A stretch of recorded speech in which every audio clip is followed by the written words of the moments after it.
today what this meant exactly, and James was kind enough to reply. And he said, our contact centre turnover in Wellington is around 60% a year, and in Auckland it's 35%. Our retention rates are better in Hamilton and Dunedin, and a higher retention rate equals a retention of business knowledge and therefore a greater likelihood of being able to resolve customer calls, etc. This is only a proposal at this stage. No decision has been made.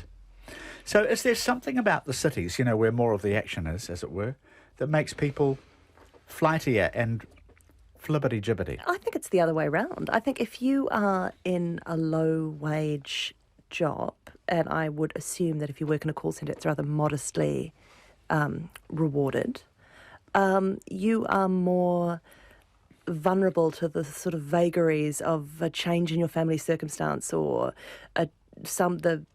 the changing opinion of a landlord, and you are less stable in your life. I understand what you're saying. But then why would that account for the fact that in some places like Hamilton and Dunedin, that doesn't seem to be the case? Well, I would imagine that the lower cost of living would mean you were not... I think if you're only just keeping your head above water, it does not take much to push you under. Wellington or Auckland. In Wellington or Auckland. Right. Whereas if you are living in Hamilton or Dunedin on the same wage, you might be more stable in your life. You might have a more stable housing situation. I suppose so, although rents have gone up in Hamilton and I'm not suggesting during the university. I'm not suggesting people are, creaming it in Hamilton or Dunedin. I'm just saying I would imagine the cost of living in the bigger cities would be higher. Okay. It may also, it could also just reflect options too, couldn't it? Actually in Wellington and Auckland, there may be a range of other shiny options that could tempt people away and take them to other jobs. And in Dunedin and Hamilton, actually, that job may be seen in a different kind of way. It may be that there are fewer options. I'm making generalisations here. That is a more positive way to look at it. People are going on to better, brighter opportunities. Yeah. I see what you mean about the Pollyanna effect. Yeah. I did have to, while I was living in my little Pollyanna world a moment ago, and we were digesting that thing about the buildings in Auckland, I found that quite a challenge to retain positive thoughts about those people who build a building for 10 years and don't care. Maybe a final word on the disappearance of the Sevens from Wellington to Hamilton, like ACC. A lot has been said. One question, if the Wowsers killed the event, as has been alleged, whose fault is that, do you think? We may be restricting the rights of good law-abiding people to have a good time and let their hair down, but at the same time, the complete misuse of booze is costing the country hundreds of millions of dollars. So it is interesting, isn't it? There are two sides to this. Do you have any quick analysis?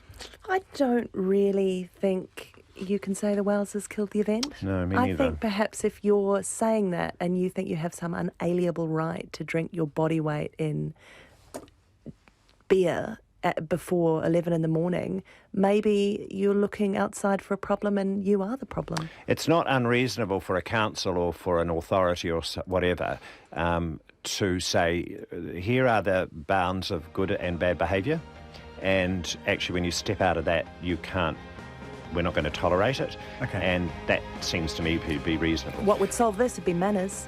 Manners solves everything. Michael Moynihan, Joe McCarroll. We've just heard that Auditor General Martin Matthews is standing down while independent review is held into his appointment. That is the panel for the day. Thank you both so much. It's been my pleasure. Come back again, and here's Checkpoint.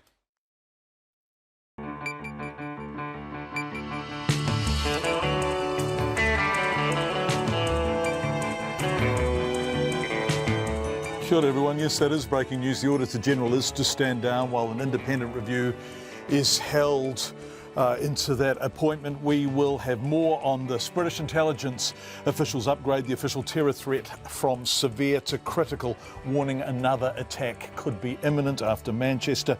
A family demands answers after an elderly man waits 5 hours to be seen and longer to be treated at the emergency department for a deep gash to his face. Kaitaia doctor and former New Zealander of the Year Lance O'Sullivan joins us to tell us why he stormed the stage at the screening of an anti-vax film in Kaitaia, plus an Auckland carjacking, overcrowded classrooms, and a $33 million Leaky home bill coming up.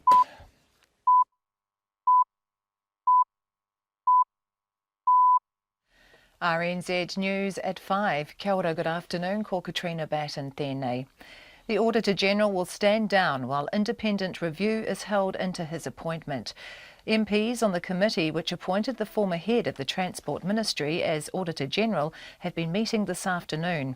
Martin Matthews says he regrets the $700,000 fraud carried out by Joanne Harrison under his watch at the Transport Ministry.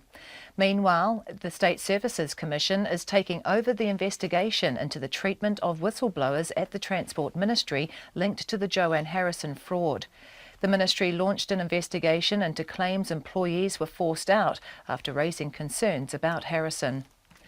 Britain has raised its terror threat to the highest possible level after the bombing in Manchester, with intelligence officials warning a further terror attack could be imminent.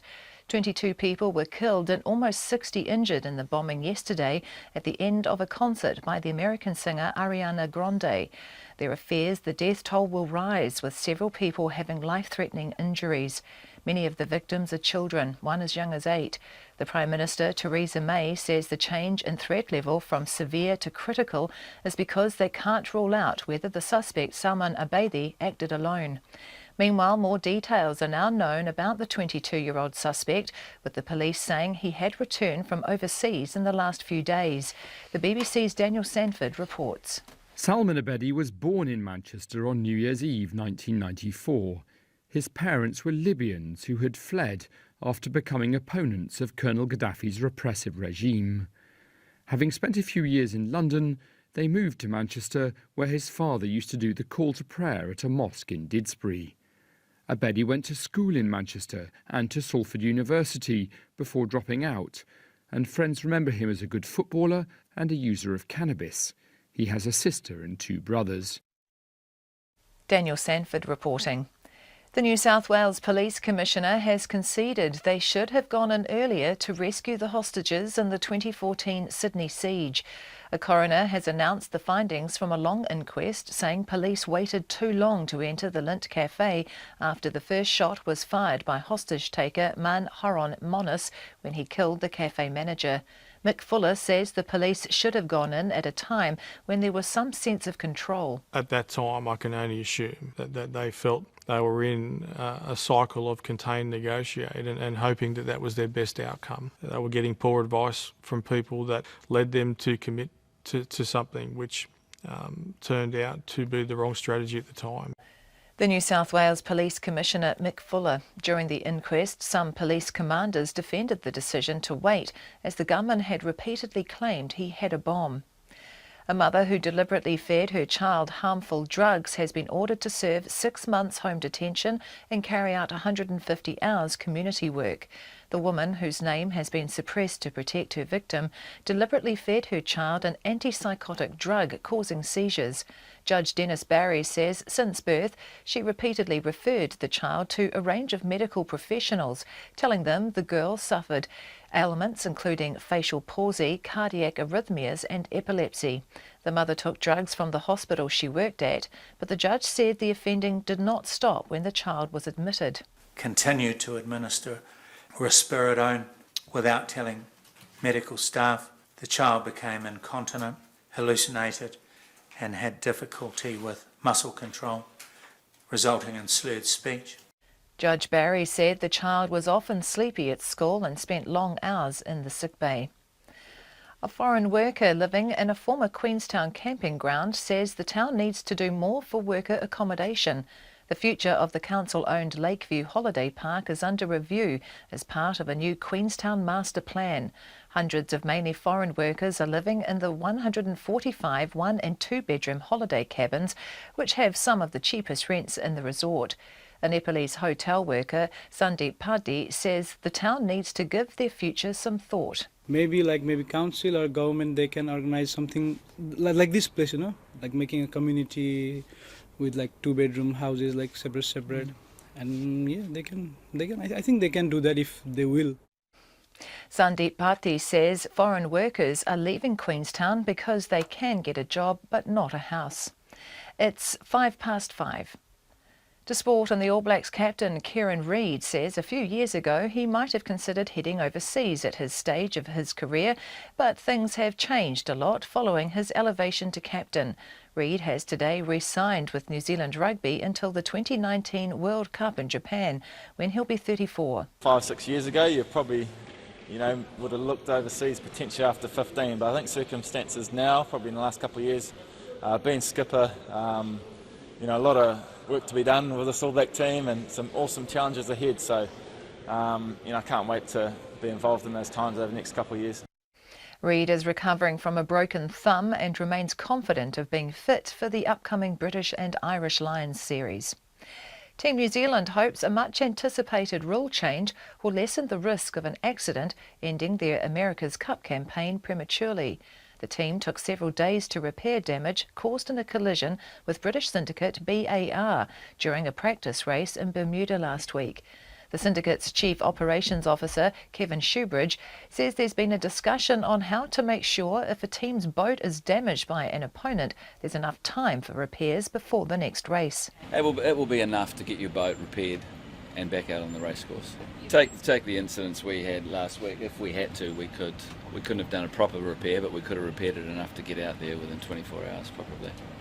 Team New Zealand's opening race is against France on Saturday. That's the news. Tonight on Nights, Diane Leggett takes a slow boat to Tokelau.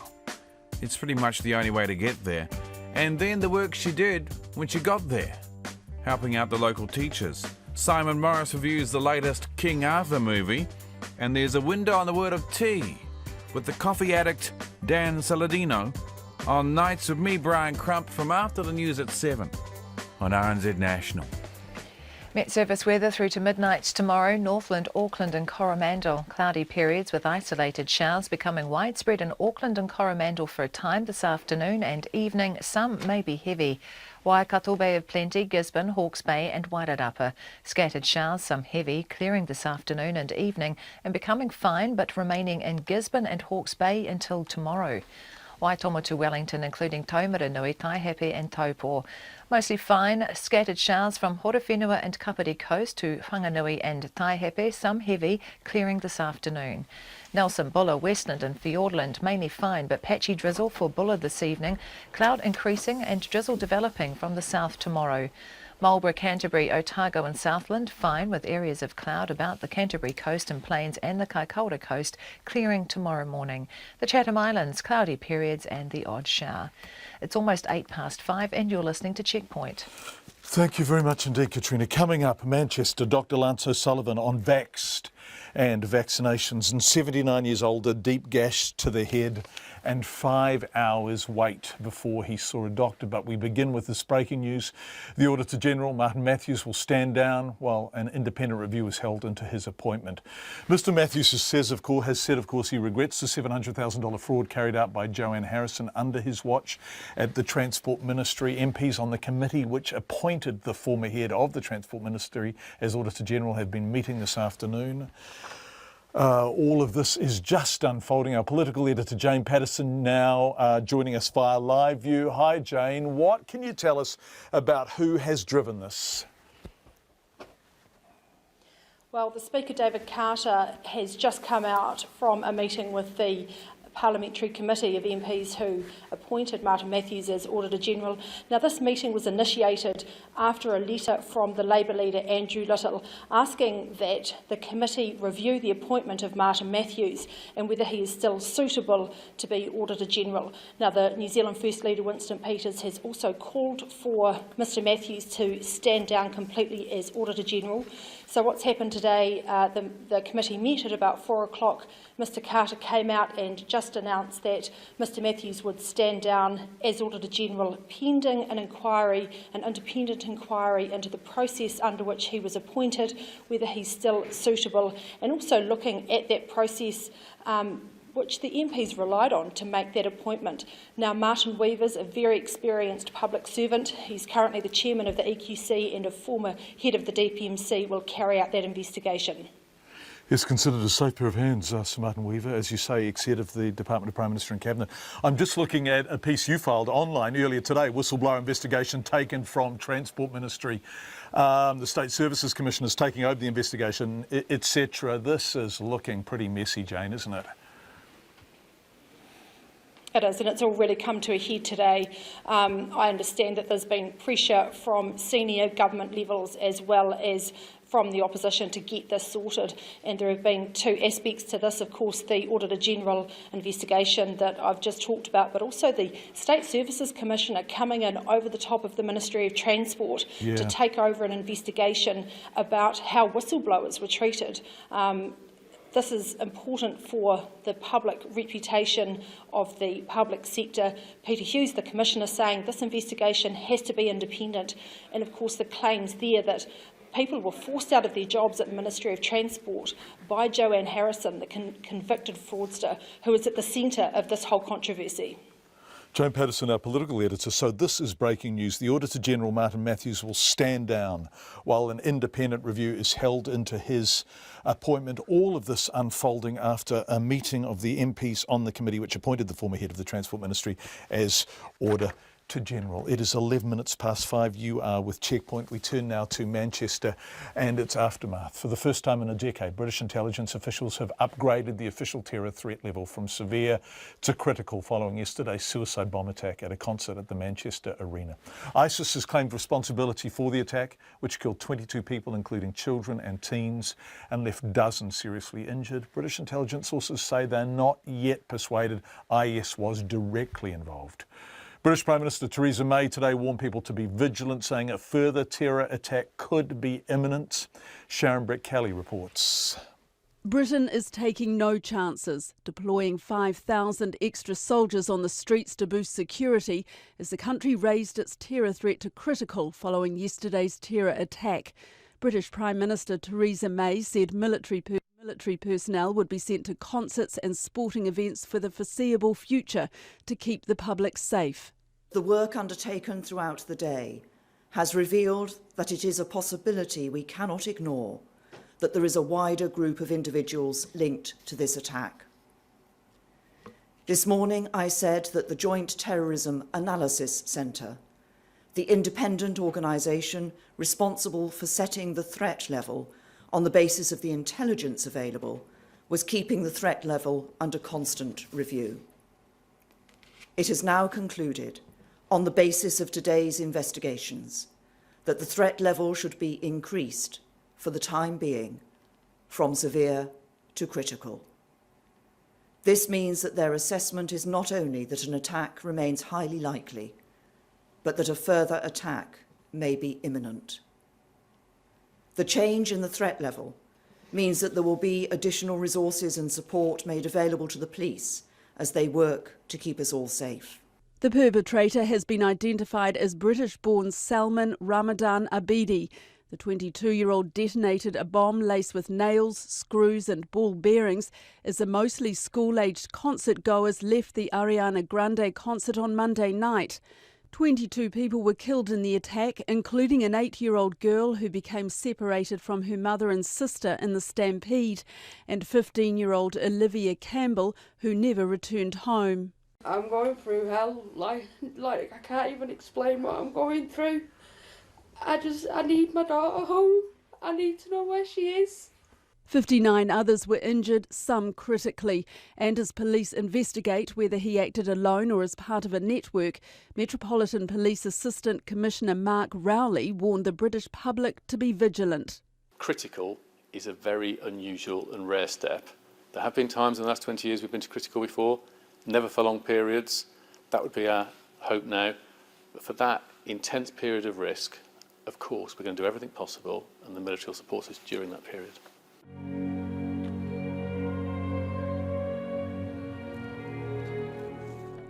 Earlier, there was a minute's silence in central Manchester Square at a vigil to remember those who lost their lives and those who were injured.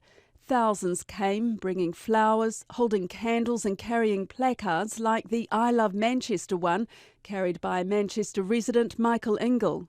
Manchester has suffered things like this before, and we've come out bigger, better and stronger. People might see it as one of the darkest days in our history. To the contrary, I think it'll be one of our proudest moments. Within minutes there was people offering beds and food. Manchester's not red, it's not blue, it's not Sikh, it's not Muslim, it's not Christian. Everyone's Mancunian, and I've genuinely never been prouder of my city today. Here's Sikh community member Charanjit Singh Hira. This is all to show our solidarity with our communities, to show our homage, to show our respect to the families who lost their loved ones, who are in pain. We are with them, we stand together. 17-year-old Jen Medina explained why she had come. Well, just to express my love for Manchester, such a beautiful city. Will Brooks and Kate Bennett both live and work in Manchester. Everyone's devastated by it, and I felt devastated. I just, it's when you see things like this all the time, and it happens so close to home, and it's, people around people you love and you care about, places where you visit frequently, and it's not nice. It's not nice at all. The important thing is you don't know when it's going to happen, so you can't live your life being afraid of things.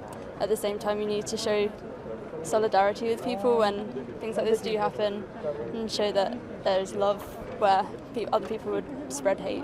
US President Donald Trump extended his condolences to the families of the victims. So many young, beautiful, innocent people living and enjoying their lives murdered by evil losers in life. I won't call them monsters, because they would like that term. They would think that's a great name.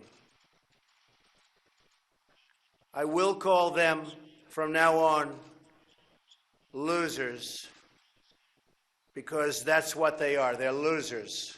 Islamic State has claimed responsibility for the attack, suggesting explosive devices were placed in the midst of the gatherings of the Crusaders and warning the worst is to come. But the British Prime Minister Theresa May has promised the terrorists won't win. The spirit of Manchester and the spirit of Britain is far mightier than the sick plots of depraved terrorists. That is why the terrorists will never win, and we will prevail. For Checkpoint, Sharon Brett Kelly. And we will have more from Manchester later in the programme. We go to Auckland's Myrtle Hospital now, where a family is demanding answers after their elderly father waited in agony for more than 5 hours in the emergency room to see a doctor. Labour MP and son, Sir William Seo, posted a graphic photograph of his father, Lolisio Pupu's cheekbone cut to the bone, on Facebook. He and his siblings say the fact it took 5 hours for the 79-year-old to be seen by a doctor and another 5 hours for him to be treated show an appalling state of our health system. Zach Fleming has the story, and if you're watching and you're squeamish, a warning, some of you may find the injury disturbing. 79-year-old Lolisio Pupu's smiling now, but this time yesterday he was busy waiting. Great people when they were attentive, but it's just, you could see they're understaffed, under-resourced. That's his daughter Norma. She was busy waiting with him, waiting for a doctor to look at this deep gash on his face.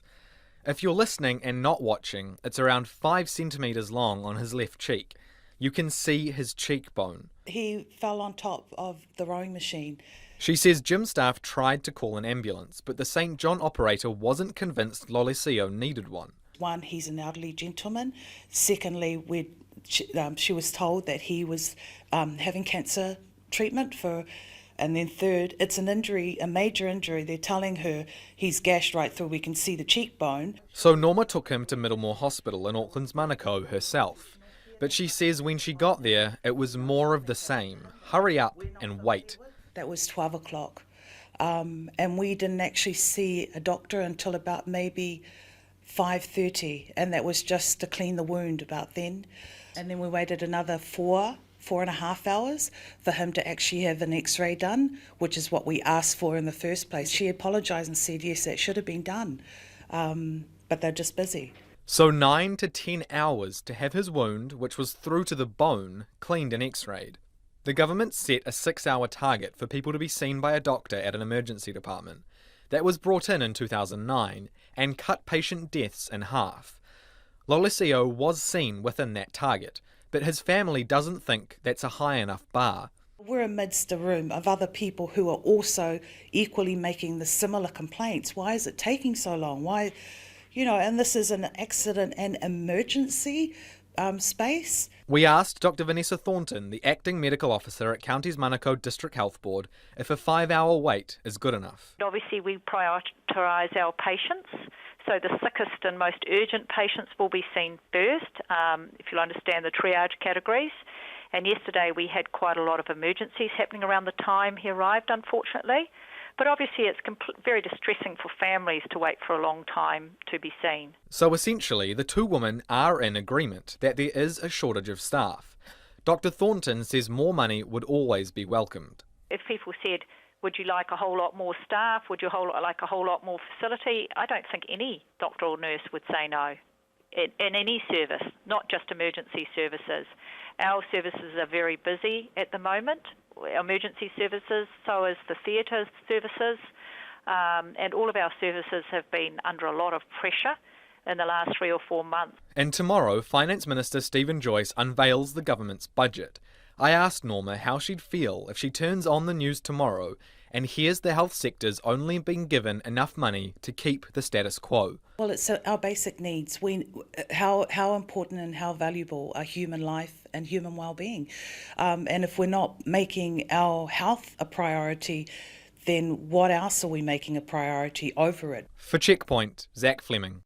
And we'll hear more from Counties Manukau DHB and their Acting Medical Officer of Health after 6 o'clock tonight on Checkpoint. A short time ago, St John issued a statement about their decision not to send an ambulance. Adrian Haig, who is Assistant Director Operations Clinical Control Services, said, and I quote, the call was managed according to internationally recognised triage processes and that Lolisio was not deemed to have a life-threatening condition and the nurse's advice was given according to best practice. Lolisio had surgery to his face today and is likely to be discharged from hospital before the end of the week. It's coming up to 5:22. You're with Checkpoint. Ahead on the programme, overcrowding in school classrooms. All Blacks captain Kieran Reid extends his contract through to 2019. That's Rugby World Cup year, of course. And just a reminder, it's budget day tomorrow. If you'd like to speak to us about how the budget has impacted on you, we'd love to speak to you tomorrow afternoon once you and we know what's in the budget. If you're available for that kind of conversation with us or one of our reporters, you can text us on 2101 or you can email us checkpoint at radionz.co.nz. Checkpoint at radionz.co.nz is the email address and the text is 2101. Thank you for being with us. Kaitaia Dr. Lance O'Sullivan has launched a passionate attack on the controversial film Vaxxed, From Cover-Up to Catastrophe. The film alleges a cover-up of the claimed link between the MMR vaccine and autism. Both the link and the film have been widely discredited, of course. But the film was playing in Kaitaia on Monday night, and Lance O'Sullivan, New Zealander of the Year in 2014, took to the stage to dispute it and to challenge the people there to watch it. I've come here not to watch the film. Oh, why not? Not to watch the film, but to continue my battle and my challenge for my people, and importantly, for our children. Tamariki mokumana. And I said in my kōrero, I said I come here with a lot of anger. That was Monday night. I spoke to Lance O'Sullivan a short time ago about what he did and why.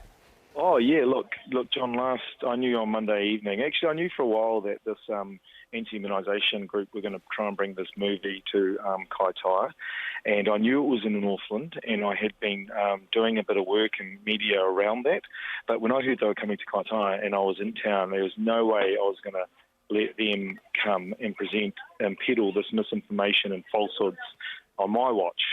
So, look, I went along and I protested. I mean, protest is not new to me. I mean, I think, my career in life is about, challenging and butting against wrongs and injustices. And this here was a classic example of harm to the community I care about. So, look, I went along and I did my pūkana.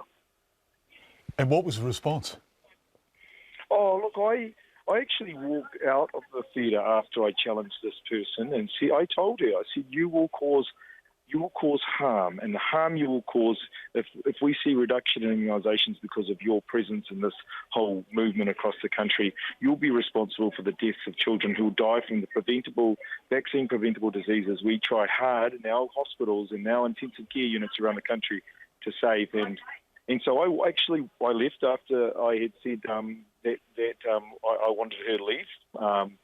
And she followed me out, actually, and had a go at me outside in the car park, and I've got that on video. And so, so that's... so I went back in and gave them another serve. And, so, I mean, they weren't happy, John, but I'm not there to be popular. I was there to be alpha resistance. What's it like getting people immunised in the north? I have a sense that actually you've been more successful in recent years, but it was tough work for a while, wasn't it? Look, mate, we've seen a reduction in immunisations, and I have to say they've seen about a 5%, 6 to 7, somewhere between 5 to 7% reduction in immunisations in our part of the country, which is a vulnerable part of the country. I do suspect that these groups, these harmful groups that are out there promoting these falsehoods, are a part of that. And I'm sorry to interrupt, but I just want to address explicitly and specifically the falsehood that you are addressing, and that is the skyrocketing increase of autism is related to immunisation, right? That's what they're saying in Vaxxed. Look, that's it. And look, it's been broadly and widely disproved and discredited. The person, I won't even mention his name, but there's a doctor from the UK who put this forward as a theory forward, has been struck off the medical council. The Lancet Journal had to apologise for their part in allowing such poor quality a theory like this put to be publicised and published. The media in the UK were dragged over the coals, but it didn't stop the fact that children died as a result of the reduction in immunisations that occurred after this. One man resulted in lots of deaths of children. I mean, and the reduction you're talking about that you're seeing in the far north, and I had no idea about that. So a 5% reduction. Are you putting it down to this? What are you putting it down to? Oh, look, I'm definitely attributing it to the anti-immunisation movement, the campaign of misinformation that these people are fronting. I mean, there's a charity in New Zealand, and we should be pretty much ashamed, to be honest. As a country, we allow a charity to receive tax exemption status, charitable status, that is actively trying to stop what evidence shows saves children's lives. And that would be like there's a charity in New Zealand that would be like saying someone campaigning against seatbelts and car seats for children. This is how it's simplistic. These people are driving, these numbers of immunised kids down, and that's causing harm and that's causing deaths. And do you see that in your practice? Have you had patients sit opposite you say, no, I do not want you putting that needle into my child's arm? All the time, John, and I've literally cradled the body of a child doing its very best to die, okay? We are trying to save a child's life. We put it on a helicopter, it flies to Starship Hospital, its kidneys are failing, its heart's failing, its lungs are failing, all because we didn't put a bloody $7.50 pneumococcal vaccine into that child's eye. And that infuriates me, that incenses me, that we would have people trying to come into the town I live and serve and work in on my watch, trying to drive those gaps wider. Geez, I tell you, mate. You've had some personal attacks on you since you did this, have you? I have, and it's, I've never attacked the people, I've attacked the issue, and and I'll share this with you, John, and I know this is quite public now, but I had someone on this Facebook and this social media space make a comment about my son's very, very severe medical condition and make very hurtful comments about that, and saying a very flippant comment about, if he had a vaccine, what would have happened, and, and some very hurtful statements made. And that goes to show how vile these people are, to be honest, John. Dr. Lance O'Sullivan speaking to us a short time ago. It's 29 minutes past 5. If you're watching, you will have seen Katrina just arrived with the headlines. But before that, a carjacker has left an Auckland family in tears after he wrecked their property while fleeing police. The police are searching for 35-year-old Homia Manuel, who they say was driving a stolen car in St Luke's, which he then crashed into an Audi before pulling a driver out of another car and taking off in it. Eva Corlett reports. A normally quiet Wednesday morning in St Luke's was thrown into chaos when a carjacking followed by a police chase wrecked multiple cars and stopped traffic. The police say Homia Manuel sped through a red light in a stolen car and crashed into another car at an intersection.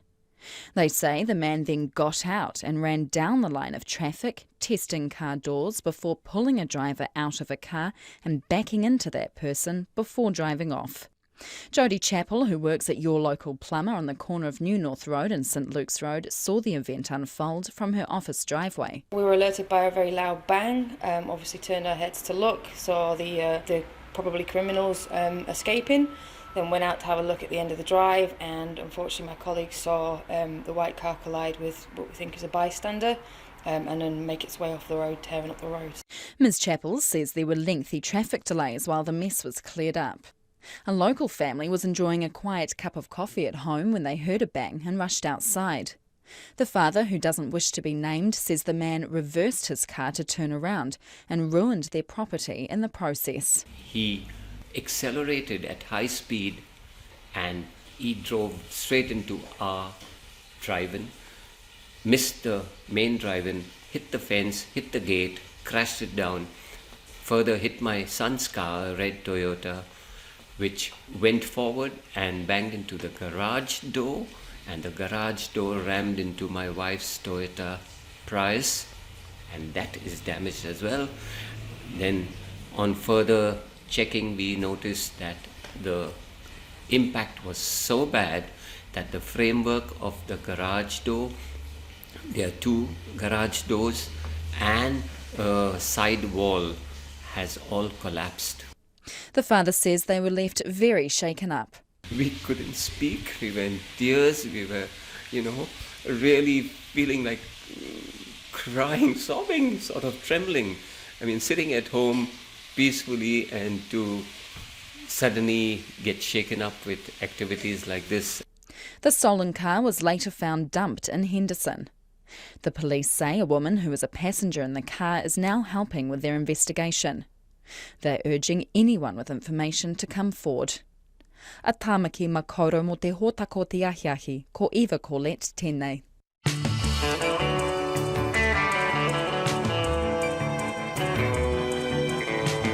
Twenty-seven and a half to 6. Coming up on Checkpoint, overcrowded classrooms. The government puts its controversial data for funding plan on the back burner. Queenstown's accommodation squeeze and criticism over the time it took Australian police to storm the Lint Cafe. Do you remember during the 2014 Sydney siege? All of that and more before 6. But ahead of all of it, Katrina Batten with the headlines. The Auditor General, Martin Matthews, will stand down while an independent review is held into his appointment. Mr Matthews says he regrets the $700,000 fraud carried out by Joanne Harrison under his watch at the Transport Ministry and wishes he had detected it earlier. MPs on the multi-party committee, which appointed him as Auditor General, have been meeting this afternoon. Britain has raised its terror threat to the highest possible level after the bombing in Manchester, with intelligence officials warning a further attack could be imminent. 22 people were killed and almost 60 injured in the bombing yesterday at the end of a pop concert.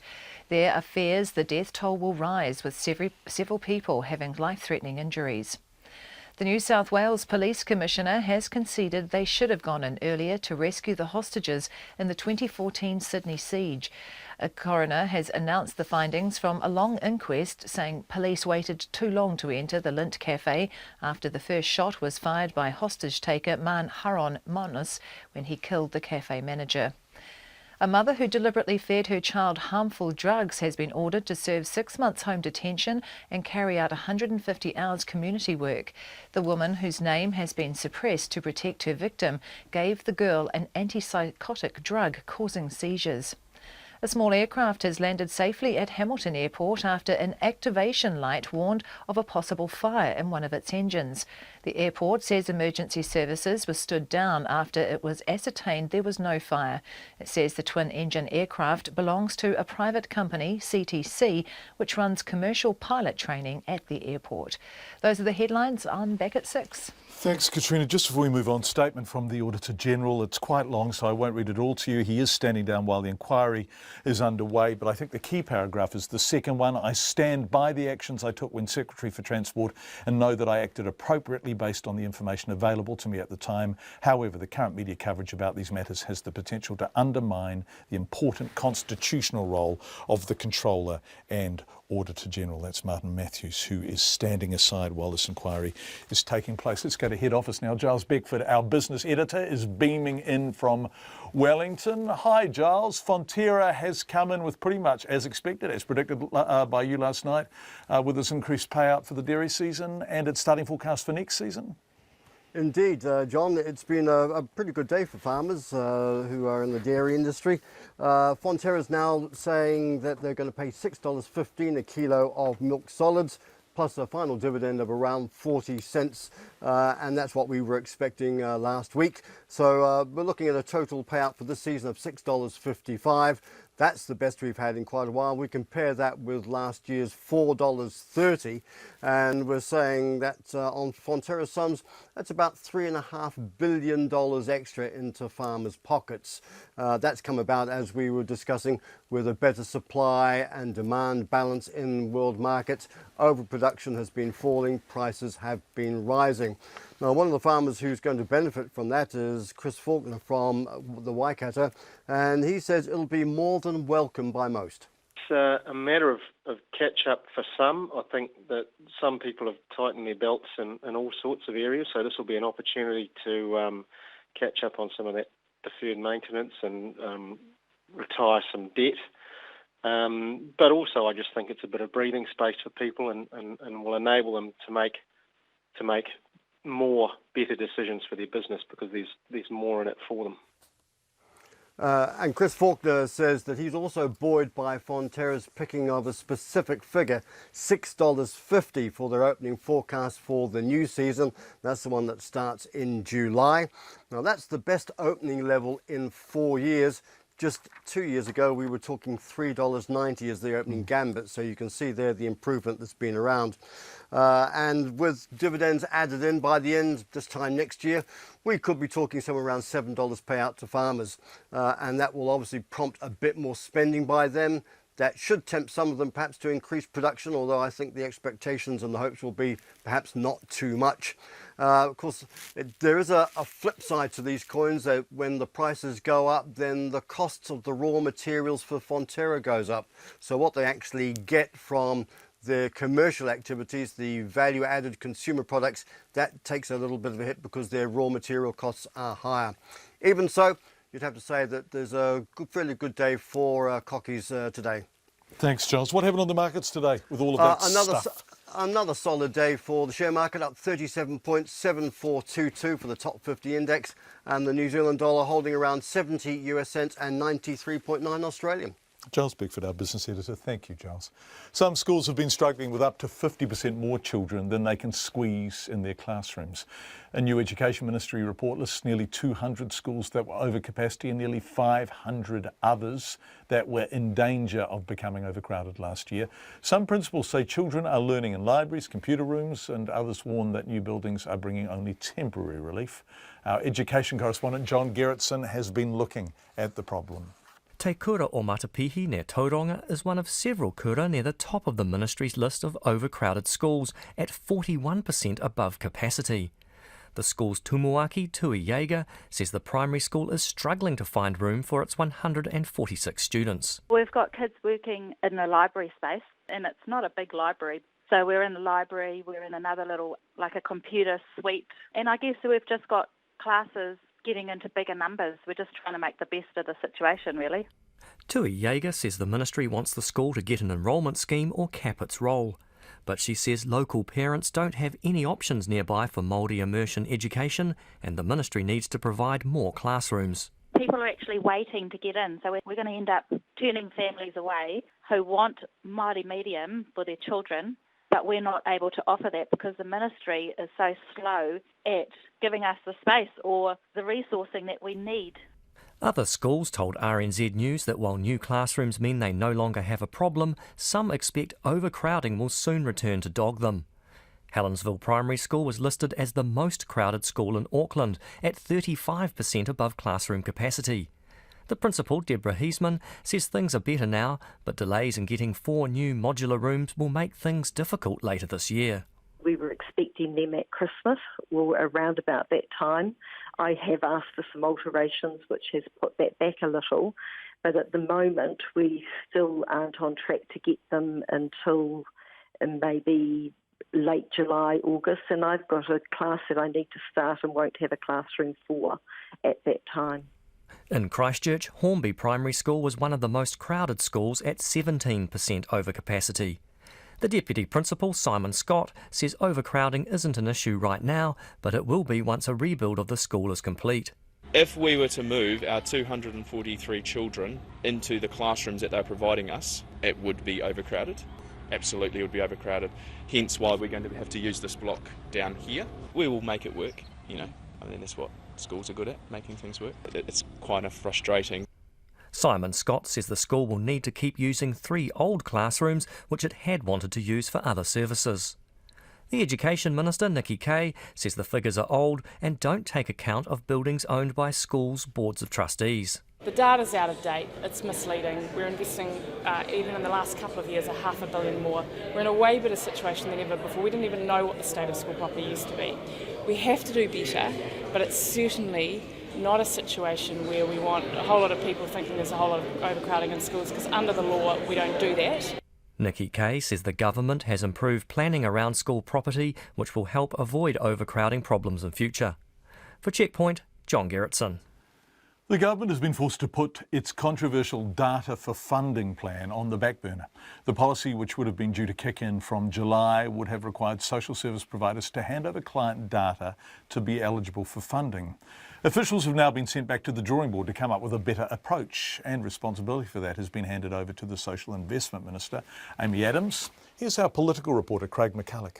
Community groups have long cried foul over the scheme, saying handing over data on thousands of vulnerable clients, like rape victims, could scare people off seeking help. In March, the government gave sexual violence groups a year's reprieve, but pressed ahead for all other agencies. Then, last month, a series of setbacks. The Privacy Commissioner called the policy excessive and premature, and an IT system for storing the data was shut down after an early breach. Now, the government has hit the pause button. A working group will be set up to work with NGOs and statisticians to come up with the best way to collect data.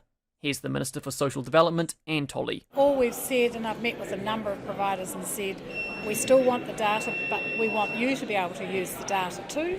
We need to co-design this. So what we've lost is probably 6 months. The working group will be overseen by the Social Investment Minister, Amy Adams. Our drivers and our concerns are still as valid as they were, but I think it does reflect that we think it's worth taking the time to make sure we get the high-level agreement and policy framework in place before we move into the next stage. Labour's Carmel Sepuloni says the government has finally accepted defeat after months of criticism and mismanagement. It's an embarrassing U-turn by the government.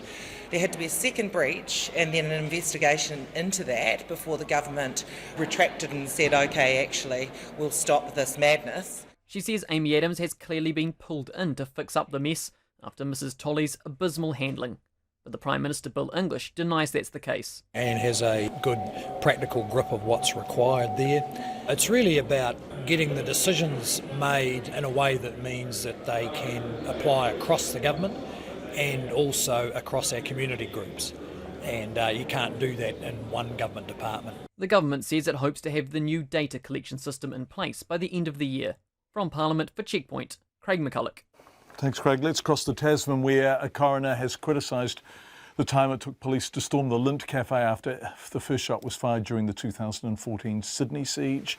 The New South Wales coroner, Michael Barnes, says police underestimated the threat posed by the hostage-taker, Man Haramonos, and criticised the 10-minute delay in storming the cafe after he fired the first shot.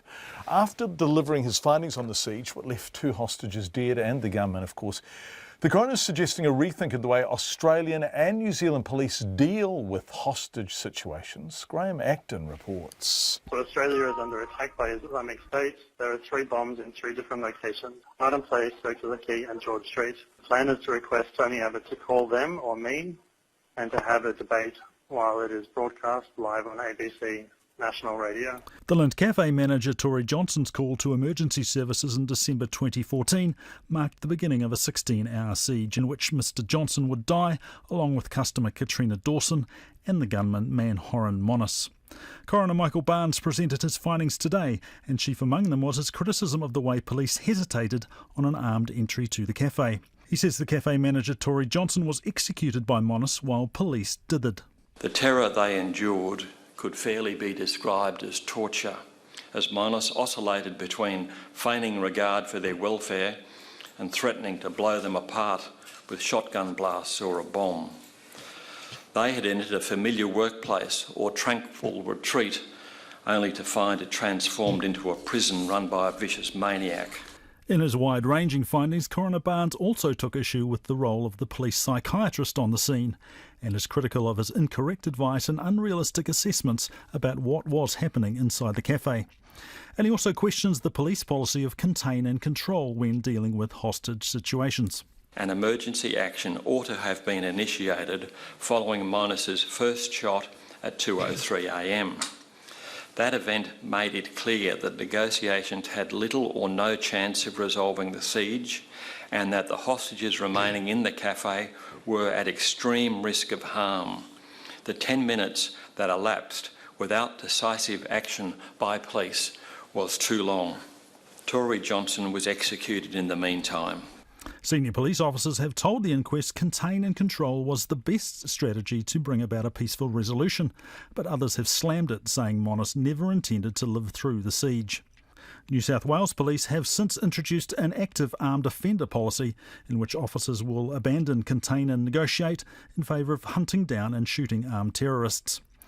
The state's Police Commissioner Mick Fuller now concedes police should have gone into the Lint Cafe at the time when there was some sense of control, rather than in the chaos following the shooting of Tori Johnson.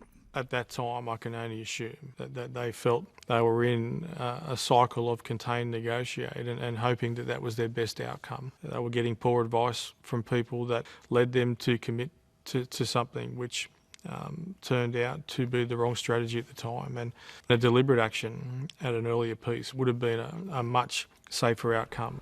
For the families of those killed in the siege, the revelation from police during the inquest that they were waiting for a hostage to be killed before they stormed the cafe is incomprehensible. Rosie Connellan is the mother of Tori Johnson. I can't forgive people for that. I'll never be able to understand how you can make a calculated decision that you wait for someone to die. It's just beyond me. Coroner Barnes told today's hearing that the contain and control policy in hostage situations should be re-evaluated by police in both Australia and New Zealand. For Checkpoint, Graham Acton. Lots of feedback on Lance O'Sullivan and autism and the film. We will have it shortly. But first, foreign workers who've made a former camping ground in Queenstown home say they simply can't afford to be thrown out of it. The future of the council-owned Lakeview Holiday Park is under review as part of a new Queenstown master plan. And ahead of another busy ski season, the accommodation squeeze is worsening in the resort town, where property prices have soared by nearly a quarter in the last year alone. Lots of service workers in Queenstown, they can't afford accommodation. This report from Ian Telfer. Outside cabin number 17, 2 Brazilian men are hard at work stacking firewood. Time for winter.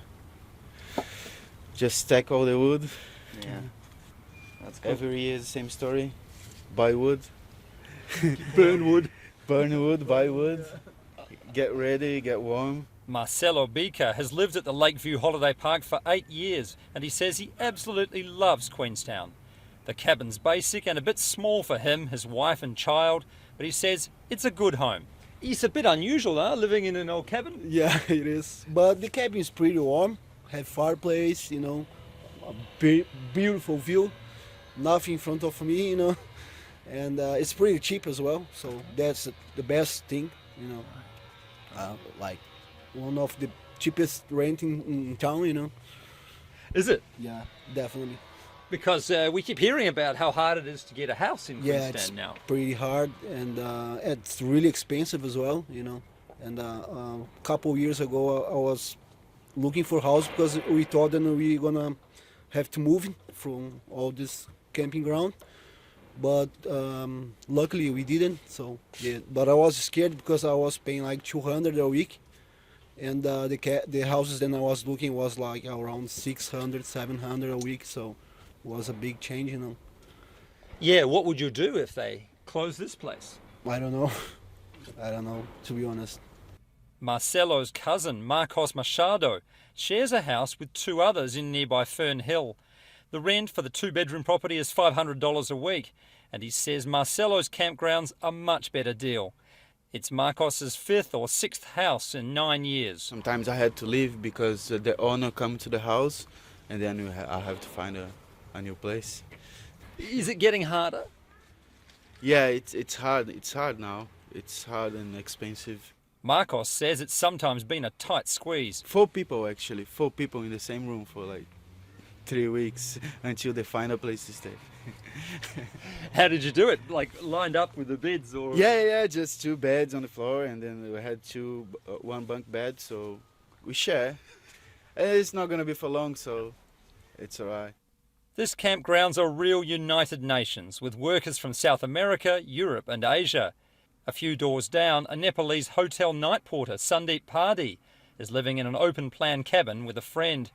It's small and a bit cold, but he says anywhere else he'd have to spend half his salary on rent. Even I have heard like a few people like who came here, find themselves a job and like didn't find accommodation, and they are planning to leave the town. In Queenstown, it's easy to find job. It's hard to find accommodation.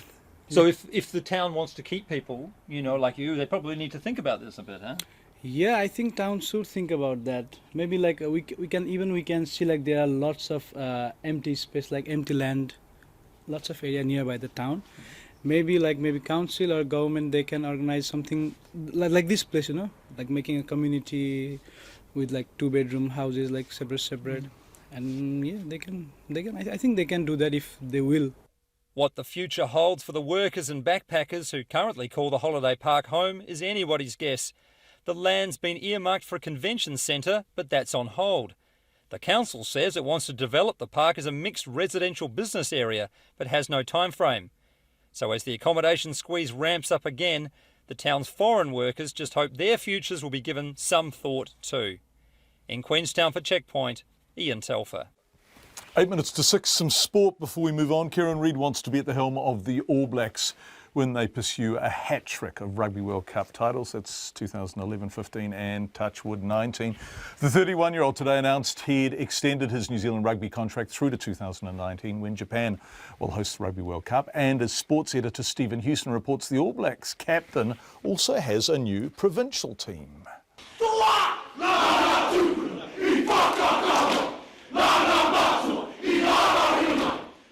Kieran Reid announced his contract extension at his former school, Rosehill College in Papakura, where he was welcomed with a haka.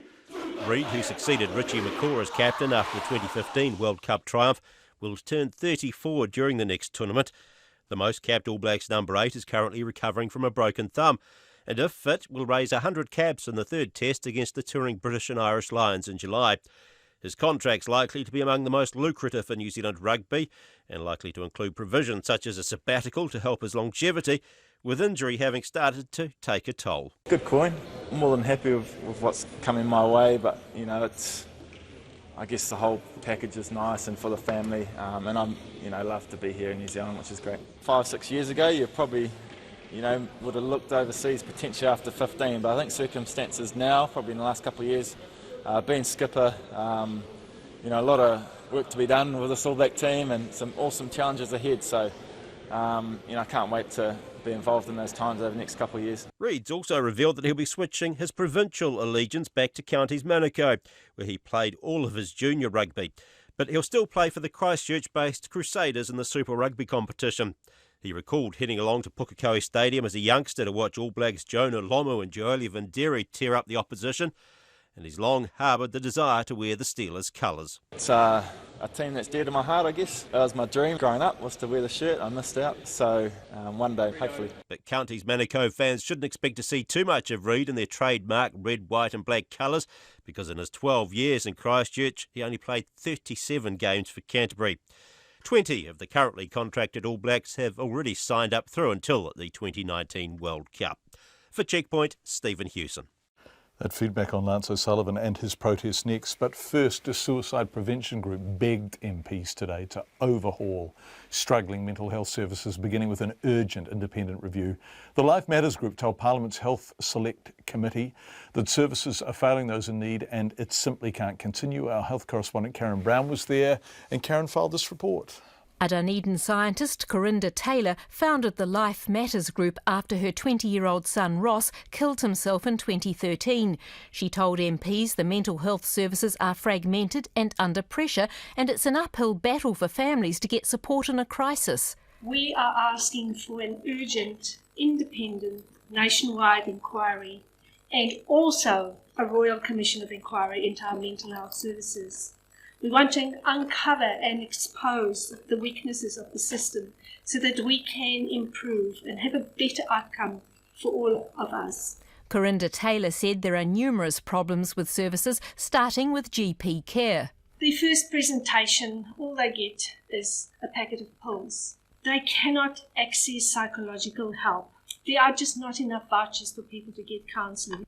She rejected the view more funding was the solution, saying it would simply go towards reducing District Health Board deficits. She promised that demands for action will not stop if politicians fail to act. Unless they do the right thing by our people in pain, the voice will get bigger, the voice will get stronger, and we will stick together. There will be more and more of us coming together, and we will make them do the necessary changes. Corinda Taylor urged the Select Committee to treat the issue as it had voluntary euthanasia, turning what began as a petition into an inquiry.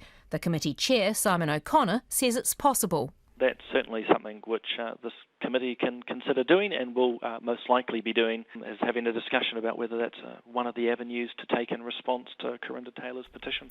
After meeting the MPs, Corinda Taylor urged anyone with mental health difficulties to strive for the help they need.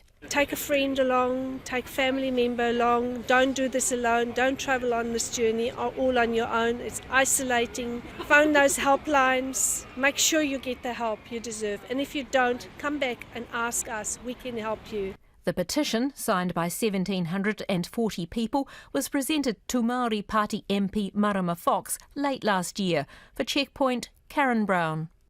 It's 3 minutes to 6. Let's have some feedback before the news at 6 with Katrina. This is all about Lance O'Sullivan and his protests at the screening of that movie Vaxxed in Kaitaia on Monday night. Read Dr O'Sullivan's protest. I have no position on the vaccination debate, but the issue here is whether the means justifies the ends. The attitude that he has a right to force his views on others is quite wrong. Another example of the maxim, scratch a liberal, find a fascist. As a far north parent who's chosen not to immunise, this person says, I can assure you the decision was made after careful thought and research and the desire to act in the best interests of my children. But this person says, re-immunisation, I'm a parent now in my 50s and was not given the MMR vaccine as a child, born too early. When pregnant 20 years ago, I was exposed to rubella from a child whose parents had chosen not to immunise. 8 months later, my daughter was born, deaf and with cerebral palsy, among other complications associated with being born small for dates. She will live with the consequences of other people's choices, re-immunisation for the rest of her life. Please don't let this happen to someone else's child. And Rachel says, Lance O'Sullivan, you are a bloody hero. Thank you for your courage and passion. Rob says, Dr Lance O'Sullivan does not do himself any favours by vilifying people who do not immunise their children. It's sad that medical professionals present such a dumbed-down version of the immunisation debate. While I don't agree that the vaccine causes autism, it's clear that some vaccines have side effects which can have serious health implications for children through to adulthood. I've seen this in my family. A number of respected doctors have presented a more balanced view of the issue, said Rob. And Andrew said, could the Ministry of Health prosecute anti-vax campaigners for promoting false or misleading information. Thank you for your feedback, like the Christchurch Cathedral over the past couple of nights. Lots of it and pretty divided. These are polarising issues and we appreciate hearing from you. If you do want to get in touch, you can text us on 2101 or you can email checkpoint@radionz.co.nz, and we love to know who we're hearing from. So if you do text us on 2101, just put a name at the end of it. Even a first name is fine. After 6, the Auditor General, Martin Matthews, will stand down while an independent review is held into his suitability to continue in his role. This broke just before 5 this evening. Katrina will have more on it in a few seconds, but we're going to look at it after 6. And a DHB response to that 5-hour wait at Myrtle for the man with a pretty nasty gash in his cheek, 79 years old. And we, of course, go back to Manchester. You are with Checkpoint on RNZ. Thank you for being with us. The time is 6 o'clock.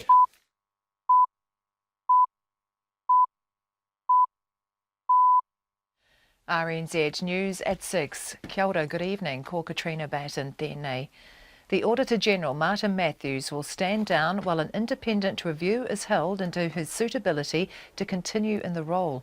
Questions have been raised about Mr Matthews' conduct during a fraud carried out when he was head of the Transport Ministry. A senior manager, Joanne Harrison, stole nearly $750,000 despite staff raising concerns with Mr Matthews. The review will be carried out by Sir Martin Weavers and is expected to take about a fortnight. The Speaker of the House, David Carter, says the MPs on the multi-party committee which appointed Mr Matthews were unanimous a review is needed. The question we're asking of Sir Martin Weavers, we want him to report on the suitability of Martin Matthews to continue as the Auditor General. We want him to also comment on the process that the Select Committee undertook in the first place in appointing or recommending the appointment of Martin Matthews. David Carter. Meanwhile, the State Services Commission is taking over the investigation into the treatment of whistleblowers at the Transport Ministry. The top police officer has conceded armed officers at the 2014 Sydney siege should have been sent in earlier to rescue the hostages. Instead, they waited until one of them, the Lint Cafe manager Tory Johnson, was shot and killed. An 18-month-long inquest has found the police waited too long to go in after the first shot was fired. The New South Wales Police Commissioner, Mick Fuller, says when officers did go in, they had no idea where the hostage-taker Man Haron Monis was. Superior officers had refused a preemptive rescue plan by the commander of the tactical unit. A man has been found not guilty of the manslaughter of a homeless man who drowned after being assaulted. Neville Harris, who's 48, was on trial in the High Court in Hamilton over the death of Tama Retimana on Christmas Eve last year. The 29-year-old's body was found in the Waikato River a few days later. The Crown alleged Mr Retimana jumped in the river to get away from Mr Harris. The jury took just over 2 hours to reach a verdict. A prominent Northland doctor says the rise of anti-immunisation sentiment has caused a 5% reduction in children in the area being vaccinated. Dr Lance O'Sullivan attended the Kaitaia screening of an anti-vaccination film and attacked its content. The film, Vaxxed from Cover-Up to Catastrophe, alleges a cover-up in the link between the MMR vaccine and autism, which has been widely discredited. Dr O'Sullivan told Checkpoint the false messaging frustrates him and he gets angry when he deals with families who refuse to immunise their children. I've literally cradled the body of a child doing its very best to die, okay?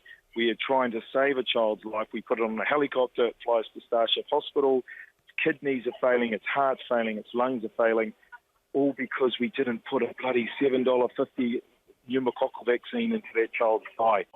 Northland doctor Lance O'Sullivan. The plant disease Myrtle rust has shown up at a third site in Northland.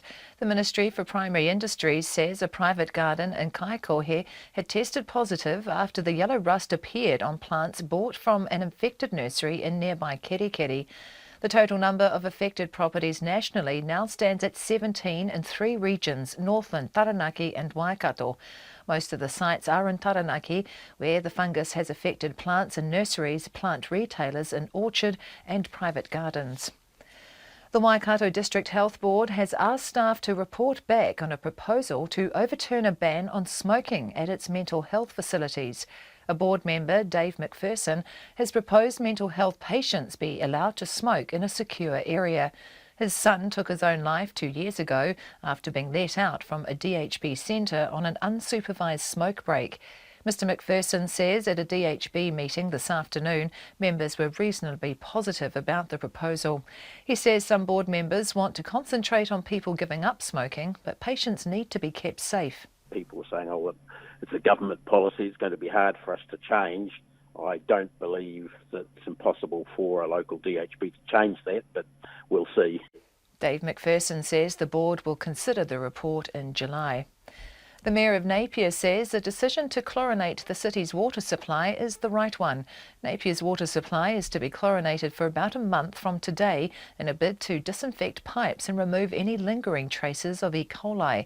The Mayor, Bill Dalton, says after the experience in nearby Havelock North last year, any contamination must be taken seriously. We are now testing far more frequently. We're testing all the little sublines, and we've decided the answer is to chlorinate it effectively to disinfect all our water lines for a while, and then hopefully we can get back to what Napier's known for, which is the clean, green, untreated water that comes out of the ground.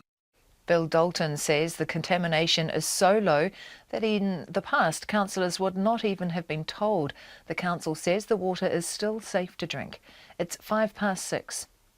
To sport, and the All Blacks captain Kieran Reid is allaying fears he could miss the British and Irish Lions tour because of a broken thumb.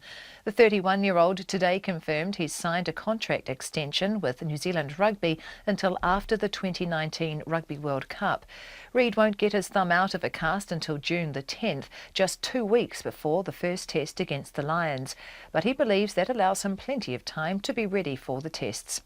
Debris in the waters off Bermuda has provided Team New Zealand with another setback 4 days out from the start of the America's Cup.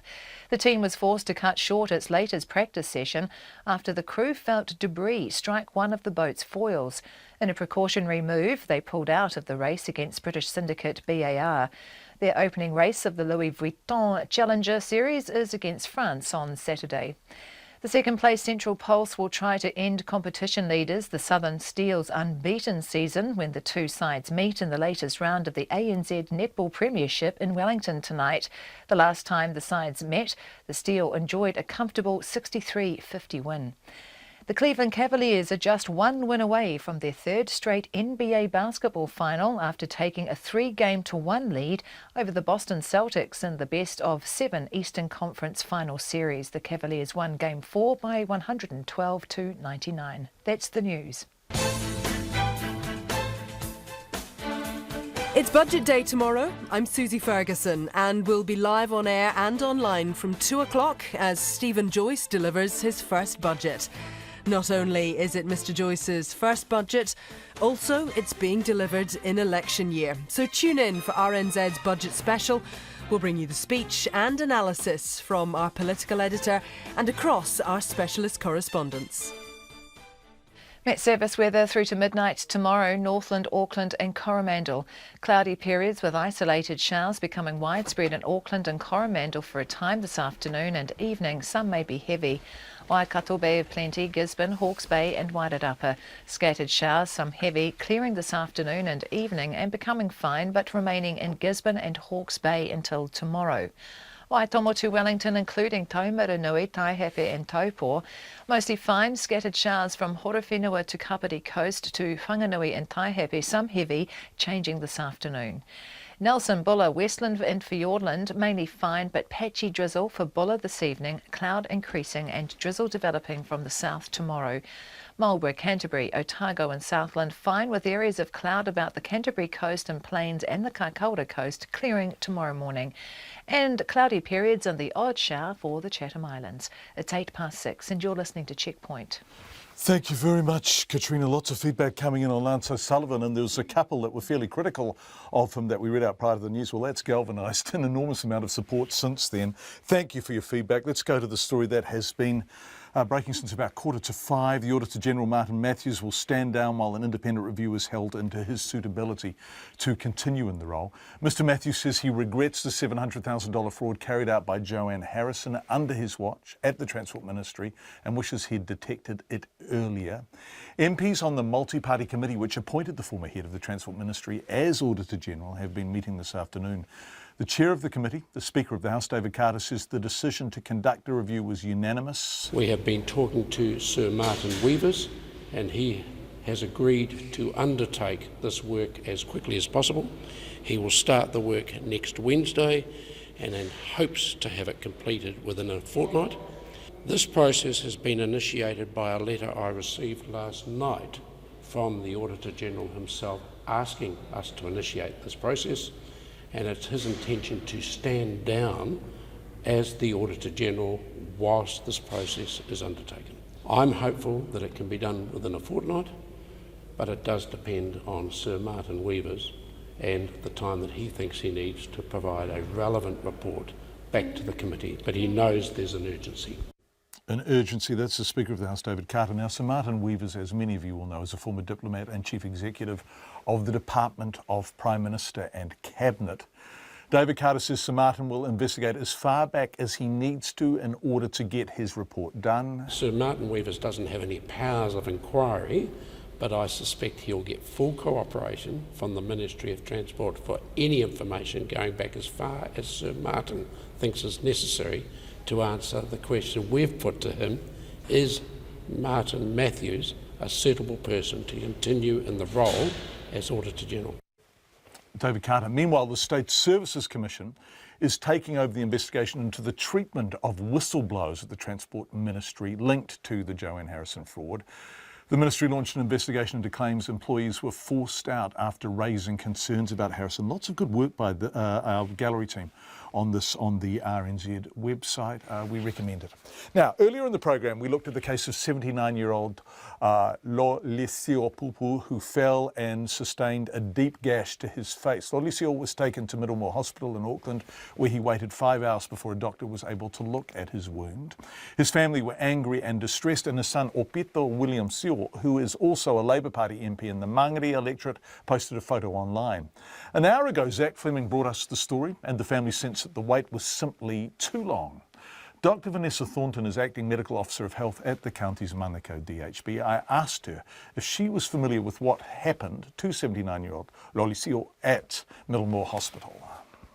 We have had a look at the case, but we haven't had a full investigation, just a very superficial. We'll talk to the doctors involved over the course of the next couple of days. Okay, the facts are on the face of it that he waited 5 hours before a doctor saw him? That's correct. And yep. Is that good enough? Well, we have people working very hard to achieve good clinical outcomes at Middlemore, and obviously we prioritise our patients. So the sickest and most urgent patients will be seen first, if you'll understand the triage categories. And yesterday we had quite a lot of emergencies happening around the time he arrived, unfortunately. But obviously it's very distressing for families to wait for a long time to be seen. Okay. You are Acting Chief Medical Officer. Actually, normally you are a doctor in emergency, right? Yes, that's correct. Okay, so emergency, if there are a sea of people sort of sitting out there waiting to be treated, yes. Who makes the decisions about who gets seen first? So we have a triage system that the nurses review to get the most urgent and life-threatening conditions seen immediately. And we have 100% compliance on those status 1 patients. And those are the patients that become, you know, the core business that we see immediately. And then triage down from there to a Category 5 patient. Okay, so when Lolisio was waiting, how many status 1 patients did you have through in those 5 hours? I haven't got the details on that, but I am aware from the emergency physicians who were working yesterday that there were a number of very sick patients requiring intensive care in the emergency department at that time. Do you have enough personnel in the emergency department?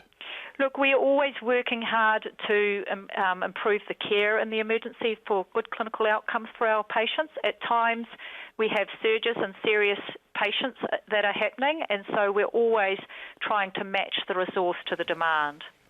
Right. I don't know why I'm interviewing you, because, I mean, I'm delighted. Thank you for phoning in, and we're delighted someone's fronting on behalf of the DHB. But you are an emergency doctor, and I suspect a very good one, who gives a damn. But you seem to me to find yourself in the position where you're running interference on behalf of government health funding. I mean, if I asked you if you have enough money, if I asked you if there were enough personnel in emergency, would you ever be able to say no? Look, I think that the important thing to realise that all the doctors and nurses at Myrtle are working really hard to care for the patients as best we can, and sometimes we have surges where it's hard to match our resource to that, and everybody's working very hard to achieve that and to improve our care. We had an increase in health officers over winter to assist our care, and we had an increase in senior doctors last year to assist our care.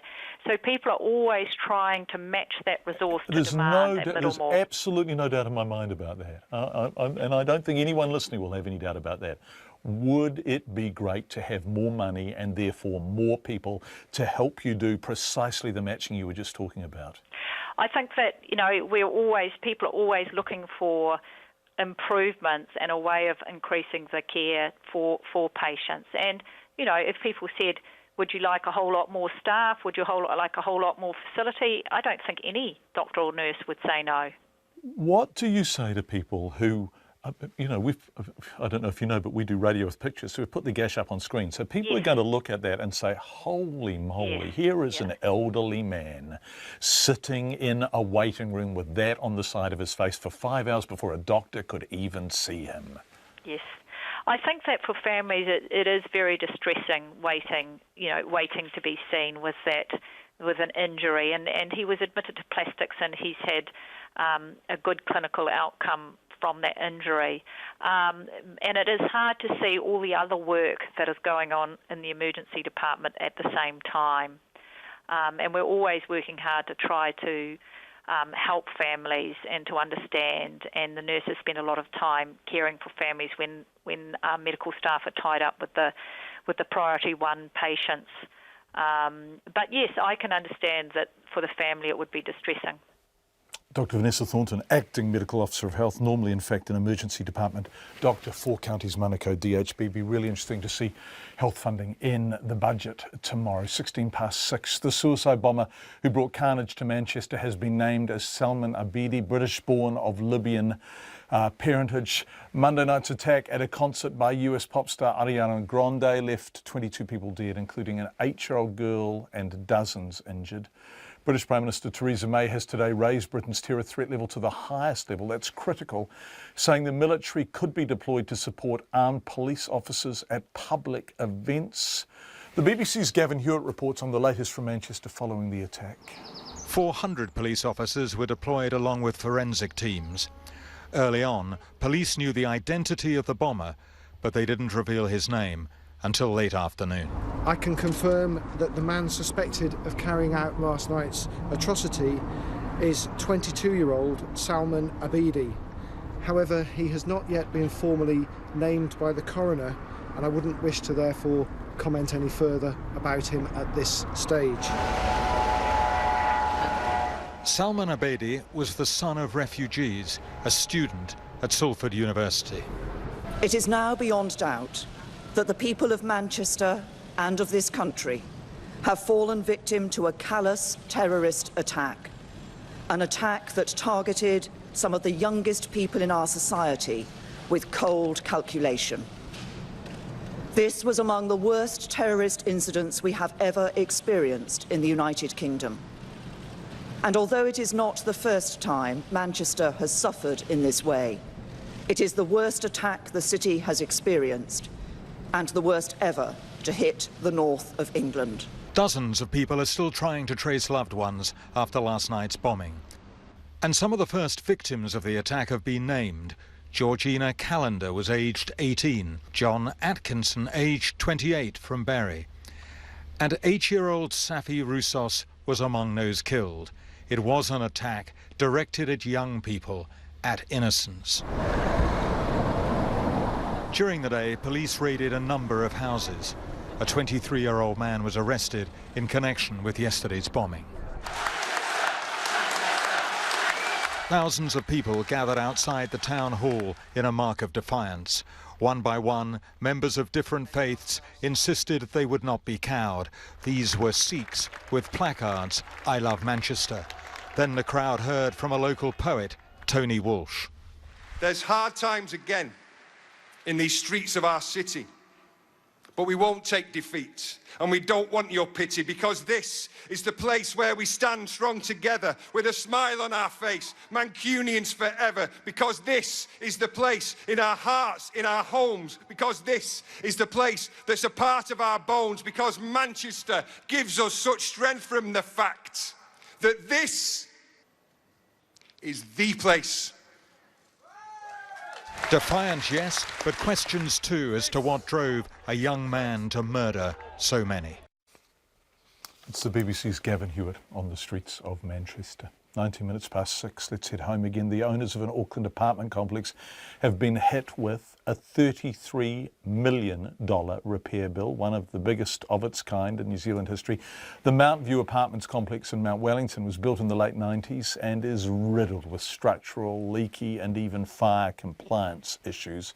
Owners expect the repair bill to rise further because nothing in the long journey to get the 99 apartments fixed has ever really gone according to plan. Joanna McKenzie reports. Maxine Pitch bought her apartment off the plans and thought it was going to be a great investment, but she says it's been a big financial black hole. Everything that can go wrong has gone wrong, starting with the discovery that the balconies were sagging and rotting.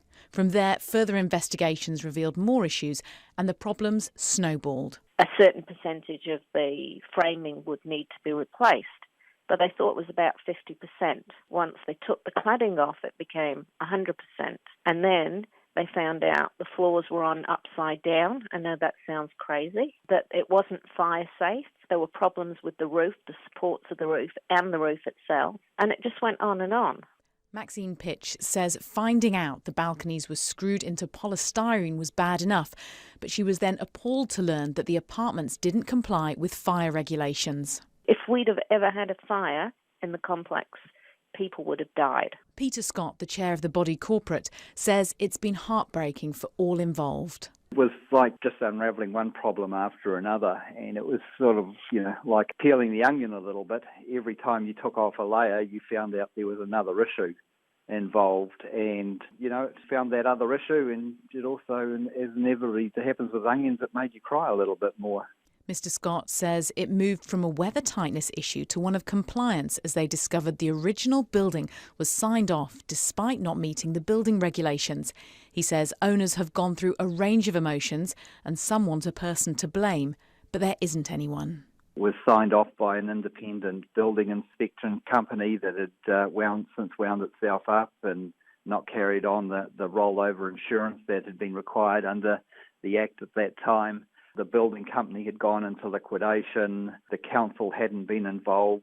Roger Levy from the Homeowners and Buyers Association has been supporting the owners throughout the repair. He says if the initial investigations had been more wide-ranging than just weather tightness, the other problems may have been discovered more quickly. This has been looked at as a weather tightness problem, but really it was just a generation of bad building, and so all these buildings have other building defects, like this fire issue, which has been found in just about every building that's been dealt with. Maxine Pitch was told the work would take 271 days, but because more issues kept being discovered, it's going to be closer to 2.5 years. She now hopes to have her apartment back in July.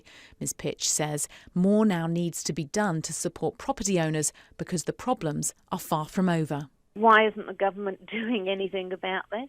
I mean, there's what they call the FAP, which is the financial assistance package, but really 25% does not touch the sides, really. And on top of that, it's going to happen again because the building regulations aren't stringent enough. In Auckland for Checkpoint, called Joanna McKenzie. A Canterbury regional councillor says it's concerning a lucrative water consent attached to a former wool scouring plant could be used to export bottled water.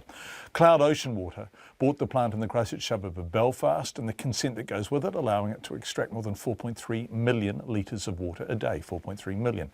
The company is registered to manufacture mineral water and is majority owned by the China-based Ling Hai Group. Maya Burry reports. The consent means that up to 1.5 billion litres of water could be extracted from Christchurch aquifers each year. That's enough water to fill 6,000 Olympic-sized swimming pools and is equivalent to the daily water usage of about 12,000 people. Cloud Ocean Water Limited could not be reached for comment about whether it intends to use the Belfast site to bottle water, but the Canterbury Regional Council's Consents Planning Manager, Philip Burge, says the consent transferred to the company earlier this month does allow for that. The consent is simply for industrial uses. It's an old consent and it was granted with quite a broad range of uses. So in this instance, water bottling would be one of the uses that would be covered, but could be used for other industrial purposes as well. The Kaputoni wool scour was granted the water consent for its site on Station Road in 1997.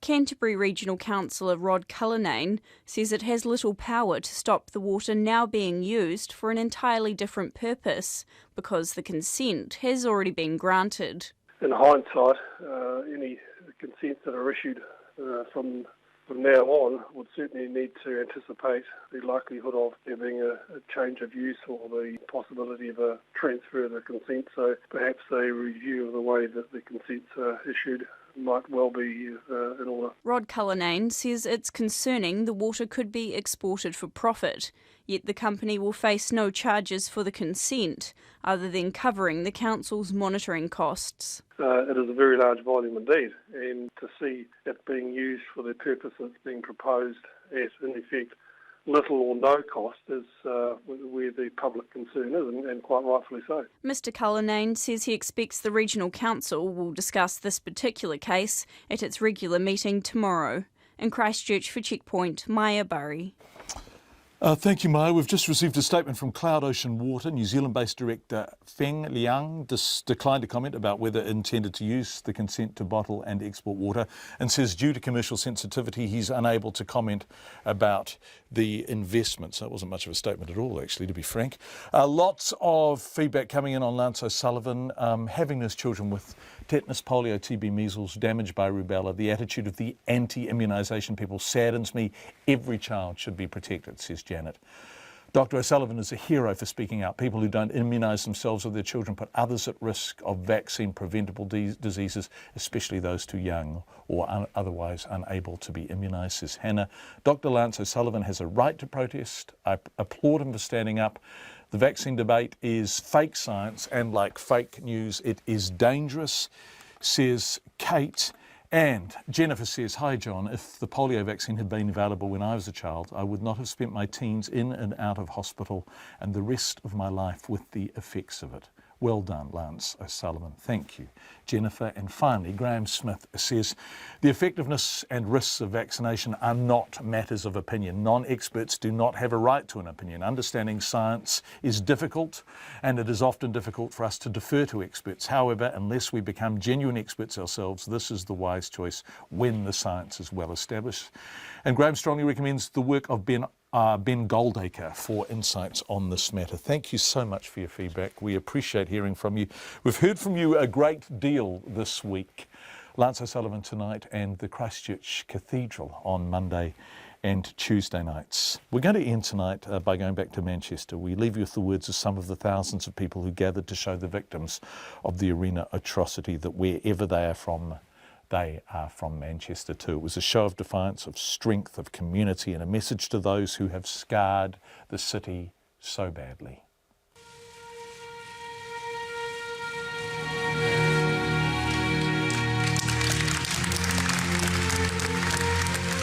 People of Manchester from all communities have come together at this vigil to condemn last night's atrocity, to remember the victims, many of them children and other young people, and to express solidarity with the families. In particular, as we've just done, we thank the emergency services.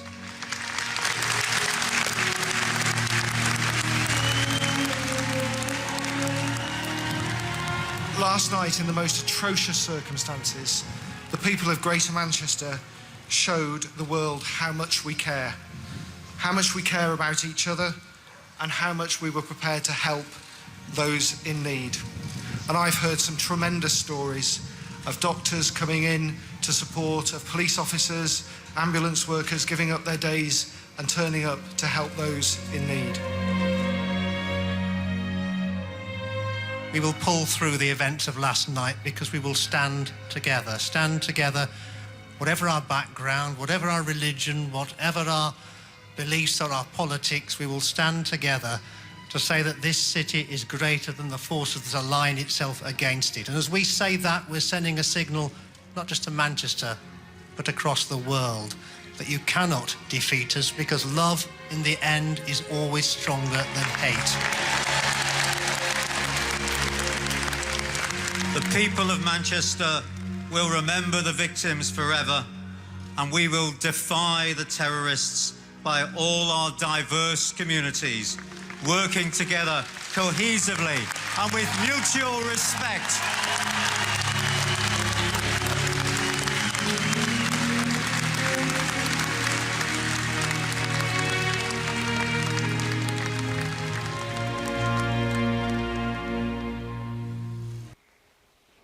The voices of Manchester in the hours after the suicide bombing at Manchester Arena yesterday, bringing Checkpoint to an end for tonight. Thank you for being with us. We'll be back tomorrow at 5.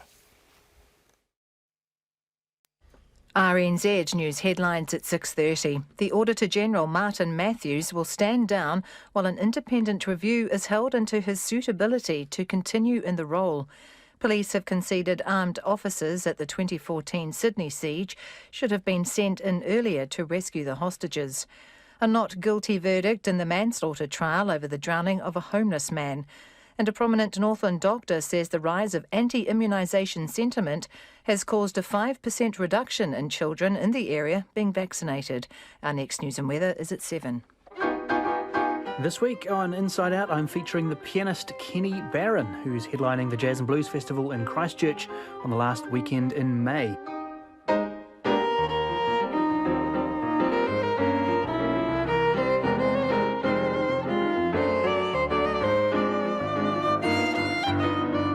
That's Inside Out with me, Nick Tipping, tonight at 11.